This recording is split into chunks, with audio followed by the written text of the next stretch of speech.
আমাক মুছলমানৰ ভোট নালাগে, আমাক মিয়াৰ ভোট নালাগে। এতিয়াতো আমি দেখিছোঁ যে হিমন্ত বিশ্ব শৰ্মাই নগাঁও লোকসভা সমষ্টিত যিমান মিটিং কৰিলে অকল মিয়া অঞ্চলত মুছলমান অঞ্চলত ভোট কৰিছে।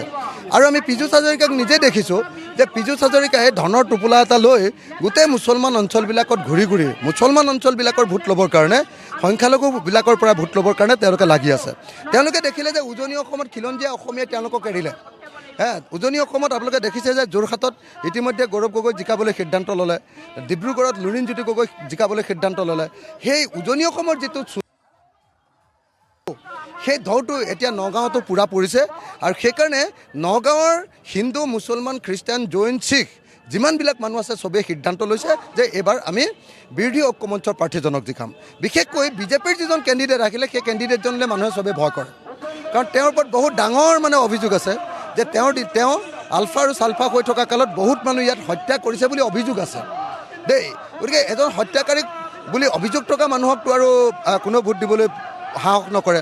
সকলোৱে জানে যে ভোট কিয় দিয়ে, ভোট জীৱনৰ নিৰাপত্তা ৰক্ষা কৰিবৰ কাৰণে দিয়ে। সেই কথাটো ইতিমধ্যে আপুনি উল্লেখ কৰিছে, কিন্তু কালিৰ যিখন সভা দেখিবলৈ পোৱা গৈছে, মুখ্যমন্ত্ৰীয়ে দুখনকৈ সভা কৰিছে আৰু তাত পদ্মুত বৰুৱালৈ সমালোচনা কৰিছে, প্ৰাৰ্থীয়ে সমালোচনা কৰিব এইখিনি সময় নিৰ্বাচন। কিন্তু মূল যিবিলাক ইছ্যু সেইবিলাক কিন্তু সম্পূৰ্ণৰূপে একাষাৰ কৰি এই মুহূৰ্তত এইবাৰ নিৰ্বাচনৰ মূল ইছ্যুটো হ'ল যে ভাৰতৰ সংবিধান ৰক্ষা কৰিব লাগে। যদি বিজেপিয়ে এইবাৰ চৰকাৰ দখল কৰে তেতিয়াহ'লে আমাৰ দেশৰ সংবিধানখন বদলি যাব। বিজেপিয়ে যদি ক্ষমতা দখল কৰে তেতিয়াহ'লে আমাৰ দেশৰ গণতান্ত্ৰিক ব্যৱস্থাটো ধ্বংস কৰি ইয়াত ধৰ্মনিৰপেক্ষৰ পৰিৱৰ্তে এখন সাম্প্ৰদায়িক মৌলবাদী দেশত পৰিণত কৰিব। আৰু আধুনিক যুগত কোন মৌলবাদী দেশত থাকিবলৈ ভাল পাব? আফগানিস্তানৰ নিচিনা, পাকিস্তানৰ নিচিনা মৌলবাদী দেশত থাকিবলৈ কোনে ভাল পাব? গতিকে এতিয়া প্ৰত্যেকজন মানুহৰ এটাই চিন্তা যে বিজেপি যদি জিকে তেতিয়াহ'লে দেশ বৰবাদ হৈ যাব। দেশৰ ২ নম্বৰ কথাটো দেশৰ অৰ্থনীতি তেওঁলোকে সম্পূৰ্ণৰূপে পুঁজিপতিৰ হাতত দি দিব। মূল বস্তুটো হ'ল গণতন্ত্ৰ ৰক্ষা আৰু সংবিধান ৰক্ষা। আৰু গণতন্ত্ৰ আৰু সংবিধান ৰক্ষা কৰাৰ লগতে আমি যাতে বিজেপিয়ে যি অৰ্থনৈতিক নীতি লৈছে, গোটেই দেশৰ সম্পদ বিক্ৰী কৰি দিয়াৰ ব্যৱস্থা, তাৰ বিপৰীতে আমি স্বনিৰ্ভৰশীল ভাৰত গঢ়ি তোলা। আৰু তৃতীয় বস্তুটো হ'ল মূল্যবৃদ্ধি। কি ব্যাপক ৰূপত মূল্যবৃদ্ধি ঘটিছে চাওক।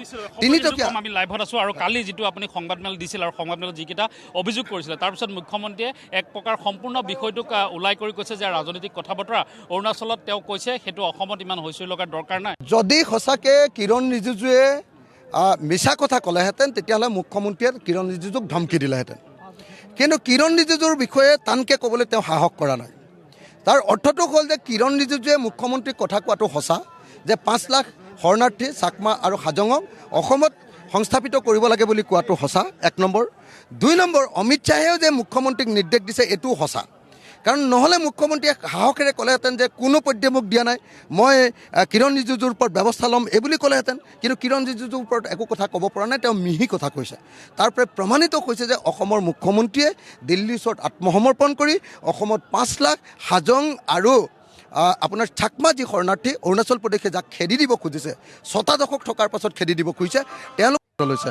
গতিকে অসমৰ মুখ্যমন্ত্ৰীক আমি সকীয়াই দিছোঁ যাতে অসমত এজনো বিদেশীক ইয়াত সংস্থাপিত কৰিবৰ কাৰণে যত্ন কৰা নহয়। আমাৰ স্পষ্ট কথা, ১৯৭১ চনৰ পাছত হিন্দু মুছলমান খ্ৰীষ্টান জৈন কোনো বিদেশীকে অসমত থাকিবলৈ দিয়া নহ'ব। ৩টা চুক্তি দিছিলে, তাৰপিছত কিন্তু মুখ্যমন্ত্ৰীয়ে সেইকেইটাৰ পৰা সম্পূৰ্ণৰূপে ওলাই কৰে। মুখ্যমন্ত্ৰীয়ে 3টা প্ৰশ্নৰ উত্তৰ দিব নোৱাৰে। মই কৈছিলোঁ যে মুখ্যমন্ত্ৰীয়ে যদি সঁচাকৈ হেৰিয়ে কোৱা নাই, কি কয় আপোনাৰ অৰুণাচল প্ৰদেশৰ সাংসদজনে যদি কোৱা নাই, মন্ত্ৰীজনে যদি কোৱা নাই তেতিয়াহ'লে তেওঁ ধমকি দিব লাগে। তেওঁ সেইটো নোৱাৰিলে। ২ নম্বৰ, অমিত শ্বাহে যে কোৱা নাই সেই কথাটো তেওঁ ৰাজহুৱাকৈ ক'ব লাগে, সেইটো ক'বলৈ তেওঁ সাহস কৰা নাই।